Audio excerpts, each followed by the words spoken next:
Hey there guys, and welcome to my next video. I am so shocked by the fact that I've hit just over 500 subscribers. I just wanted to take a moment to sincerely thank you. I didn't expect this to ever happen, honestly. I don't want to kind of waffle on, but I just wanted to give a moment to thank all of you who have found my channel, who have been watching my videos. I'm just so happy to be able to help everyone who wants to get into the VTuber scene and make their own face rigs and VTuber models. I hope that I can continue to make good content for you guys that will help you out. I plan to make more content over the course of this November, of course. Just expect them to come out a little bit slower, because in comparison, sadly, to the basics tutorial, the advanced tutorial is a hell of a lot harder and will take much longer to edit. But thank you though, thank you so much for just supporting my channel with a subscription and checking out my videos like you have been. It means the world, and I hope to carry on with it for as long as I can. Now let's get back to the video. Hello everyone, and welcome to Live2D again. We're going to do an advanced set of tutorials where we're going to work towards completing a fully rigged human VTuber model. I've went ahead and did the warp deformers simply because we've been through all of this before. I've did the rotation deformers, I've done the warp deformers. I also have another video planned for talking about how to use rotation deformers a little bit more advanced in nature. If you want to know more about the other tutorials that I've done, specifically the one about deformers and how to prepare your rig for the Live2D parameters, be sure to check out the video that's in the corner of the screen right now. So, we're going to move on to this here. We're going to ignore this, by the way, because it's going to get confusing if we look at that window. I'm going to show you basically where I'm at with all my deformers and rotations and where all the layers are placed. I've got a big main warp deformer right here, kind of like a folder in this case. I don't really use this particular warp deformer, but it's there. If we were to open this up, we have the full body warp deformer. So this is what I would use for things like breathing parameters and just other general big movements like that. And then if you were to open this up, you have the rest of the face rig parts all grouped up into deformers and rotation deformers. So we're going to go into every single one of these so we get a general gist of what these are. So if we go into the sweat drop deformer, you can see that we have the sweat drop for these here specifically. It has its own warp deformer. I don't plan to deform the sweat drops either, and can be good for just generally dragging it to a certain direction. I also have the other lower arm poses. I can move this, I can deform it, and since the hand has a rotation to it, it doesn't deform. That's all in one deformer. If we were to go into the hand wave here, you can see that the hand rotation is underneath. So again, we can't deform it, but we can rotate it. If I wanted to deform this hand, all I have to do is just create another warp deformer for the hand piece here. So that's under the hand wave rotation, but I'll go into that in the other video. So that's the main lower arm pose for the wave. So the next deformer is the warp deformer for the lower arm thinking pose. You can deform the entirety of the arm like this if you wanted to, but we also have this here, the rotation deformer for the hand, which also includes a warp deformer for all of the hand as well as the finger rotations for each one. So if we were to go into this warp deformer, I can deform literally everything, but the fingers stay stationary. So it's a pretty neat, subtle difference in motion. I quite like using it this way.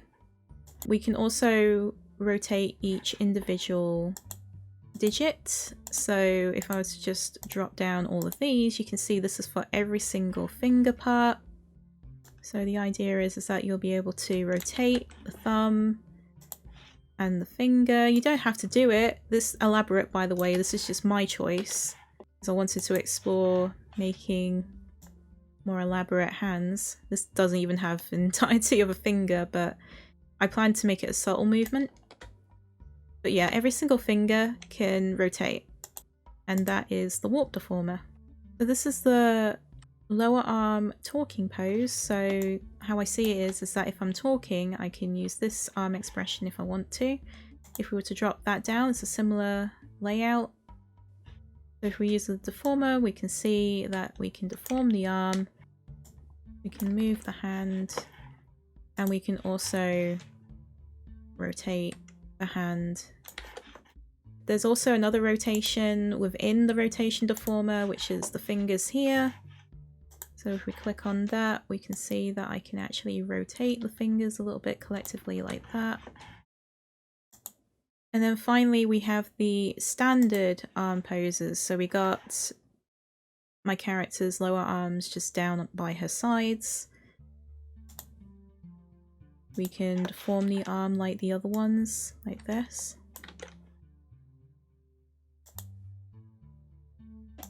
We've also got a hand rotation here.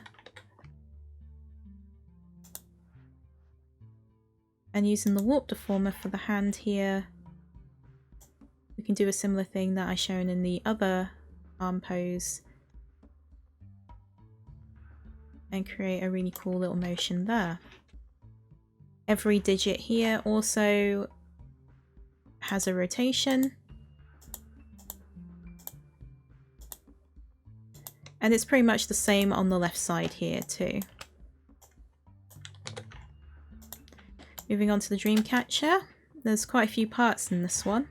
You can't actually deform this one without it moving around like that, but I do plan for it to not be deformed at all since it's an accessory.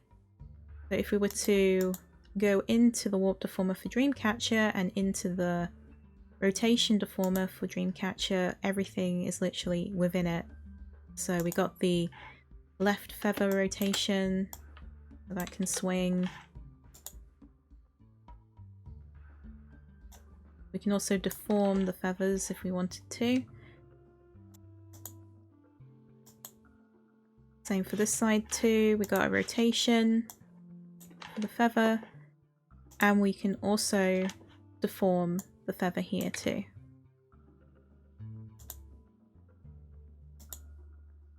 These are the eyelids. They're going to need deformers. I've not done that yet. And then the warp deformer for the main Dreamcatcher. Again, don't plan to really deform this, but I could if I wanted to. But it just basically serves me as like a way of bringing things together a little bit. We've got the main highlight piece here and the blue eye. We can hide and show the orange behind it. And the main body here. And of course, finally, we have the beads on either side. So we got these beads here with a rotation deformer. And if I wanted to, I could deform them, but I don't really see that happening. Maybe for perspective is probably the only thing I would do with the deformer for that. And then we've also got the beads here too.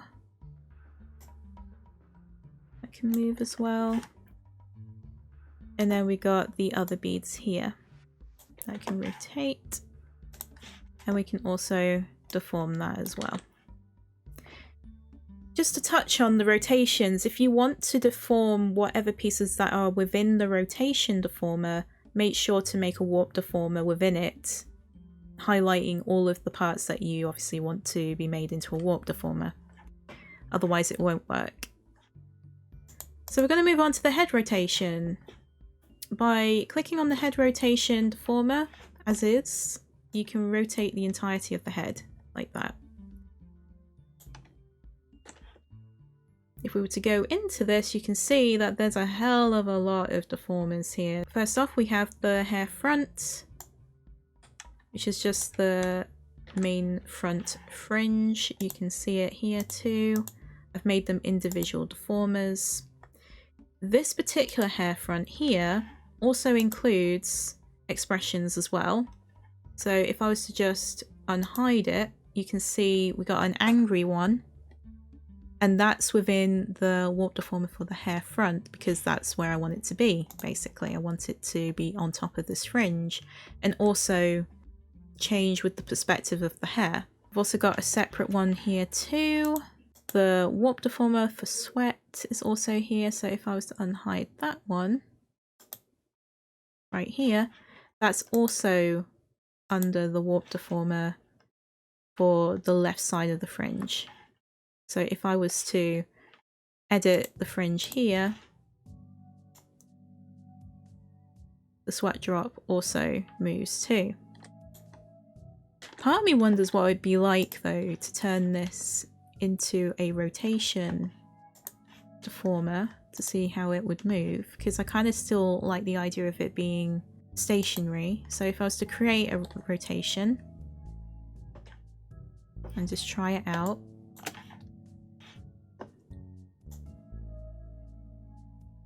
yeah, I'd say that's a hell of a lot better. It's a really good way, the rotation deformers can be a really good way of making certain elements stay stationary. You don't even need to use it as a rotation if you didn't want to. It's a nice like add-on, but you can use it as a way of keeping parts stationary instead of it deforming with the actual hair itself. Moving on, we've got the warp deformer hair middle. So it's this little tuft at the top here, we can edit that.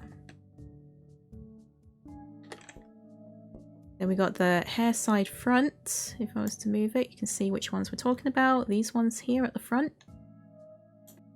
Then this is actually the hood. If I was to unhide the hood for you, we've got a deformer for the hood, so we can move it around if we need to. And then we got the main head warp deformer. Now this also includes other expressions. I've got different blushes. You can see that's the blue blush, and I've also got a red one too, and I put that within the head deformer because I want them to deform. I want these expressions to deform with the face and head. Then we got the eye left lid, so this is just a shadow. Also got a shadow here. Some of these I do intend to make warp deformers, but I won't do that until I need to. And the ears, you can't see them, but they're there, along with the earrings, and that's all within the head warp deformer. The face deformer, we got the mouth. The mouth contains literally everything.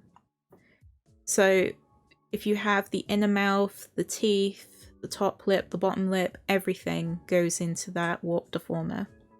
Then we got the nose and the main eye. So we can move the eye around, we can deform it to however we want in whatever perspective. And then we have the eye lines. So if I was to just remove that, you can see what I mean. That's the main eye lines of the eye. All separated and ready to edit.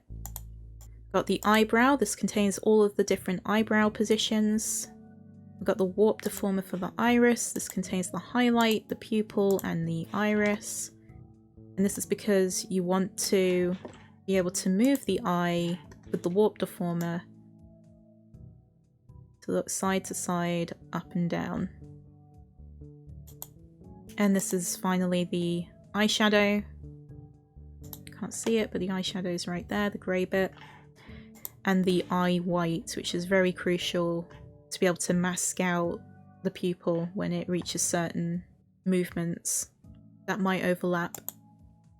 So yeah, that's the main face deformer. Now, if we were to select it all, we can actually deform the entirety of the face. This is where it can become quite useful if you're attempting to make different perspectives.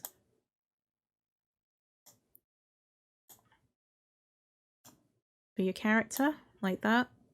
Very quick demonstration, but It may take a little bit more work to get right, but that's how you would normally create a sense of perspective with your character's face.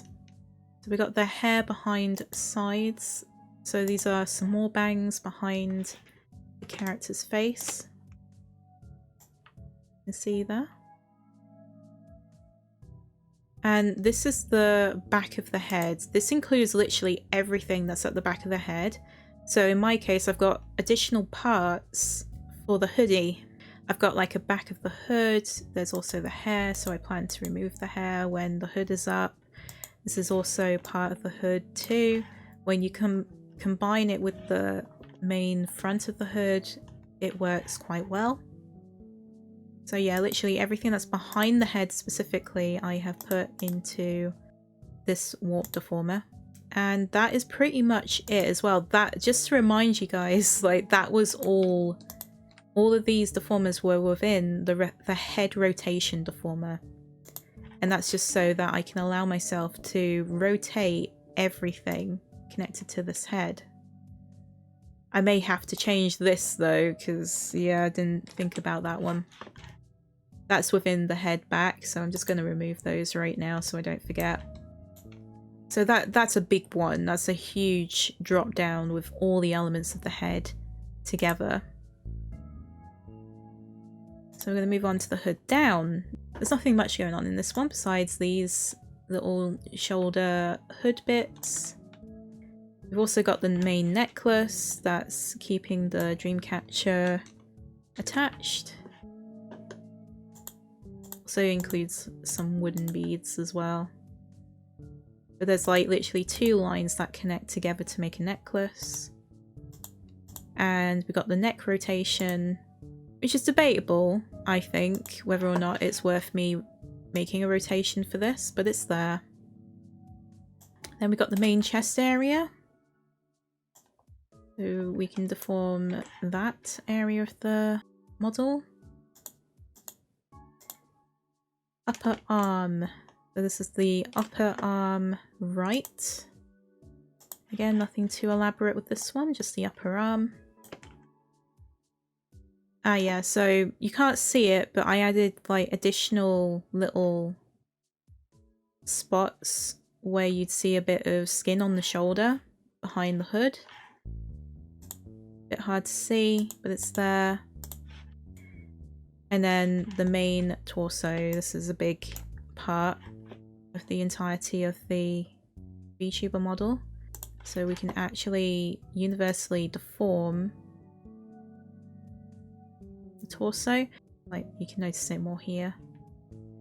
So this can be good if you're wanting to create a bit of perspective. We'll get to it when we get to it. The next one is the right foot, so we're moving down the rig finally. This right foot here has some parts. It has a lace, it has the front toe, it has the lace in the middle of the shoe, and then it has the back shoe. The reason why I separated these was with the possibility of maybe making a different angle for the shoe, that kind of thing. But yeah. You don't have to be that elaborate, but that's what I did.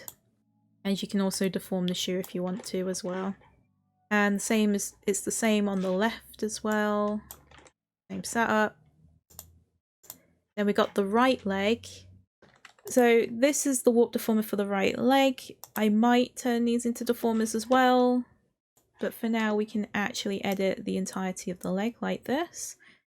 And the same for the left leg too. And we got the jean cuff. We can move the jean cuff if we want to, and the same for the right side as well. And these, right, so that's part of the expressions that I have, the on and off toggles. So I haven't actually added any rotations to the fingers. I might still do that, but for now, they are currently, as you would expect, as pieces within a deformer. So literally the entirety of the nightmare arm on the right, I can deform it like that. But like I say, I think what I'll do is make these fingers rotations and do what I did with the other hands. Same as it's all the same on the left as well. And finally we have the dream wings. Now I've got two different kinds of dream wings here because they're different colours basically. I like to toggle them on and off in terms of different colours, so that's why I got different colours. Again, I'll very much likely turn these into warp deformers, but I just haven't got around to doing that yet. If I was to just hide those, you can see the other colours. It actually kind of looks cool thinking about it. It's kind of nice to actually have both of the colours together like that. So yeah, like you can deform the wings collectively like this for the right side and for the left side too.